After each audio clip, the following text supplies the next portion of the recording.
Assalamualaikum warahmatullahi wabarakatuh.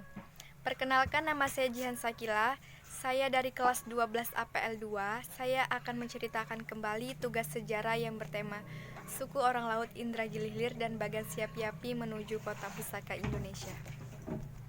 Pembagian kategori antara Protol Male dan Liotro Male. Melayu tua dan Melayu muda.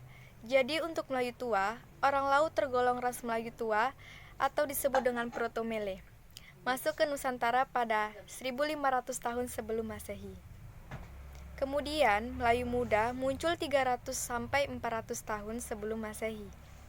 Melayu muda itu sendiri termasuk kelompok-kelompok masyarakat Jawa, Banjar, Melayu, Bugis, Minang, dan lain-lain. Orang laut sendiri termasuk dalam Proto-Male Melayu tua.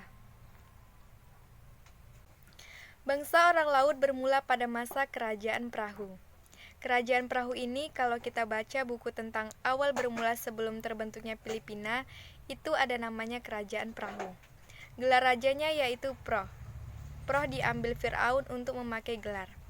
Itu disebut sebagai bentuk ketakutan dan atau bentuk penghormatan Fir'aun kepada Kerajaan Perahu. Raja Perahu berada di Filipina hari ini. Bernama Filipina, tempatnya di bagian selatan. Dari situlah bermula bangsa orang laut. Akhirnya, di era-era awal kerajaan maritim tersebutlah Sriwijaya.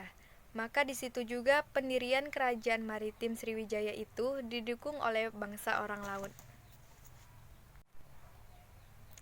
Suku laut pertama di dunia yaitu satu-satunya yang ada di Indragili Hilir jauh sebelum abad 1500 Masehi. Sudah ada dan saling berkaitan dari masa kerajaan Sriwijaya dan kerajaan Siak. Ada 4 datuk ketika Raja Kecik dibesarkan di Pagaruyung.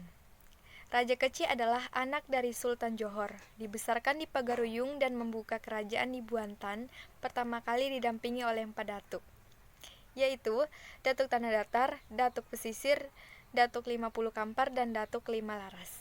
Datuk 5 Laras membuka kerajaan di daerah 5 Laras di Sumatera Utara dan Aceh. Bagan Siapi-Api adalah kota tua di mana merupakan bandar perniagaan dari zaman Kesultanan Siak Sri Indrapura dan pernah menjadi kota penghasil ikan terbesar kedua di dunia. Peninggalan bangunan cagar budaya yang dapat mendukung Bagan Siapi-Api menuju Kota Pusaka. Bagan Siapi-Api dibagi menjadi beberapa dekade. Yang pertama, dekade Tionghoa tradisional.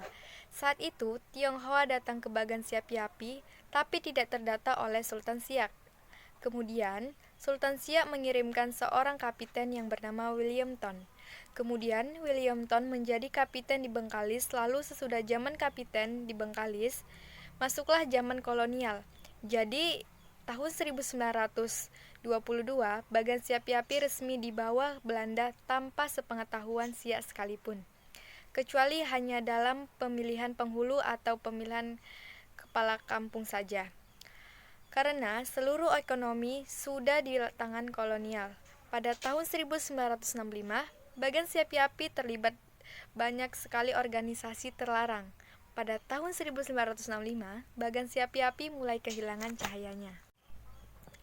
Beberapa bangunan zaman Belanda yang ada di Bagan Siapi-Api. Yang pertama, Waterledeng, terletak di Jalan Haja, dibangun pada 1924 dengan biaya hampir 40.000 gulden. Proyek multilayer, jadi setiap tahun Belanda mengatur bangunan tersebut dan air tersebut didatangkan dari laut, kemudian disaring menjadi air tawar dan air bersih. Kedua, Rumah Sakit Dr. Protomo. Pada tahun 1910 sudah ada dokter di Bagan Siapi-Api, alumni Stopia yang bernama Dr. Protomo. Yang ketiga, ada Tungsi Suster, tempat adat Katolik, berarti termasuk 3 gereja di Sumatera, yang pertama di Aceh, di Tanjung Balai, dan di Bagan Siapi-Api. Umur parodi di Bagan Siapi-Api lebih tua daripada yang ada di Padang. Keempat, uniknya di Bagan Siapi-Api juga berkembang sebuah aliran tarikat Nasabang Sandia, yaitu Rumah Suluk yang berada di Jalan Madrasah yang pertama kali dipimpin oleh Khalifah Husman. Yang kelima ada Rumah Wedana, keenam pelabuhan, dan masih banyak lagi. Mungkin itu saja yang dapat saya sampaikan. Kurang dan lebihnya saya mohon maaf. Saya akhiri. Assalamualaikum warahmatullahi wabarakatuh.